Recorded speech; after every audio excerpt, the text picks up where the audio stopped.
আসসালামু আলাইকুম। আজকে আমি চুলার মধ্যেই আপনাদেরকে চিকেন গ্রিল তৈরি করে দেখাবো একদমই ঘরোয়া কিছু উপকরণ দিয়ে। তো এইখানে আমি আস্ত একটা চিকেন নিয়েছি। এইখানে 1 কেজির একটু বেশি আছে। আর এইখানে আমি 3 টেবিল চামচের মতন মরিচের গুঁড়া, 2 টেবিল চামচের মতন ধনিয়ার গুঁড়া, 2 টেবিল চামচের মতন কাঁচা জিরা গুঁড়া, পরিমাণ মতন লবণ এবং সামান্য পরিমাণ একটু ভাজা জিরা গুঁড়া নিয়েছি।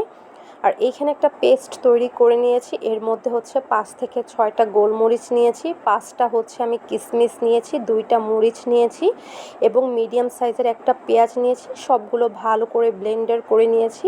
এর মধ্যেই আমি 3 টেবিল চামচের মতন আদা এবং রসুন বাটা অ্যাড করেছি। এখন এর মধ্যে দিয়ে দিব 2 টেবিল চামচের মতন সয়া সস এবং 2 টেবিল চামচের মতন টমেটো সস এবং পরিমাণ মতন দিয়ে দিব সরিষার তেল। এইখানে আমি 3 টেবিল চামচের মতন সয়া সস অ্যাড করেছি। আর ভাজা জিরা গুঁড়াটা কিন্তু বেশি দেওয়া যাবে না, তাহলে একটা তিতা ভাব চলে আসবে। আর এইখানে কিন্তু আমি অন্য কোনো মশলা অ্যাড করিনি, একদমই ঘরের মধ্যে যেই মশলাগুলো ছিল ওইগুলোই অ্যাড করেছি। আর ব্লেন্ডার করার সময় আমি 3 টেবিল চামচের মতন টক দই ব্যবহার করেছিলাম। আর এখন আমি ভালো করে সবগুলো মাখিয়ে তারপর মুরগির মধ্যে দিয়ে দিব। আর এটা আমি একদিন আগেই মেখে রেখেছিলাম যাতে করে মুরগির মধ্যে ভালো করে মশলাটা ঢোকে। আর এটা আমি নর্মাল ফ্রিজে রেখে দিয়েছিলাম সারা রাত এবং তার পরের দিন সন্ধ্যার মধ্যেই কিন্তু এটা আমি তৈরি করেছিলাম। সো এখন ভালো করে আমি মেখে নেব মশলাগুলো মুরগির মধ্যে। আর দেখতেই পাচ্ছেন আমি কিন্তু মুরগিটা ভালো করে কেচে নিয়েছিলাম। আর ভালো করে কিন্তু মুরগিটা ধুয়ে নিতে হবে। তো ভালো করে মশলাটা মেখে নেই। আর ট্রাই করবেন এটার থেকে আর একটু ছোটো মুরগি দিয়ে করার জন্য। বেশি বড় মুরগি দিয়ে করলে কিন্তু ওই রকম ভালো একটা টেস্ট আসবে না। তো এটা আমি রেখে দেব ফ্রিজে। তো এটা তার পরের দিন আমি কিছু আলুও নিয়ে নিয়েছি এবং সেই মশলার মধ্যেই মেখে নিয়েছি। এবং এখন এটা আমি প্যানের মধ্যে গ্রিলটা করব।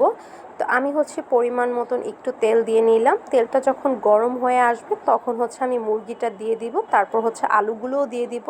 এবার আমি একটু ভিন্নভাবে আলুগুলো ফ্রাই করব, মুরগির সাথেই ফ্রাই করে নেব। আলুগুলো দেওয়া হয়ে গেলে এটা আমি ঢেকে দেব এবং 10 মিনিটের মতন নিচের সাইডটা আমি কুক করে নিব এবং চুলার আঁচটা মিডিয়াম রাখতে হবে। তো 10 মিনিট হয়ে গিয়েছে। এখন এটা আমি উল্টিয়ে দিব এবং অপর পাশটাও সুন্দর করে আমি একটু ভেজে নিব 10 মিনিটের মতো। যখন 2 পাশটা সুন্দর করে আমার মিডিয়াম কুক হয়ে যাবে তখন এর মধ্যে আমি সামান্য পরিমাণ পানি অ্যাড করব এবং যে মশলাটা আমার ছিল ওইটার মধ্যে আমি এখানে পানি অ্যাড করেছি এবং এটা এখন দিয়ে দিব। এবং আলুগুলো কিন্তু আমি উঠিয়ে ফেলেছি আমার একটু যখন ভাজা ভাজা হয়ে গিয়েছে। পরে আমি আলুগুলো আবারও একটু ভেজে নেব। আর এটা কিন্তু একদমই মিডিয়াম আঁচে করতে হবে। যখনই ঝোলটা একটু ঘন হয়ে আসবে আমি উপরে দিয়ে দিব চিকেনের এবং 2 পাশটাই কিন্তু উল্টিয়ে পাল্টিয়ে ভালো করে রান্না করে নিতে হবে।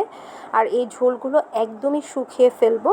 আর এইখানে কিন্তু আমার এটা একদমই রেডি। আমি আর 2 মিনিটের মতন রাখবো। আর একটু পোড়া পোড়া মানে ভাজা ভাজা হলে তারপর এটা আমি নামিয়ে ফেলবো। এটা একদমই রেডি আমার। আর এইখানে আমি নান করে নিচ্ছি চিকেনের সাথে খাওয়ার জন্য। আর এইখানে যেই আলুগুলো ছিল ওইটা আমি আরেকটু ভেজে নিচ্ছিলাম। তো এই যে আমার একদমই সব কিছু রেডি হয়ে গিয়েছে। সুন্দর একটা প্লেটার তৈরি করে নিয়েছি আমি।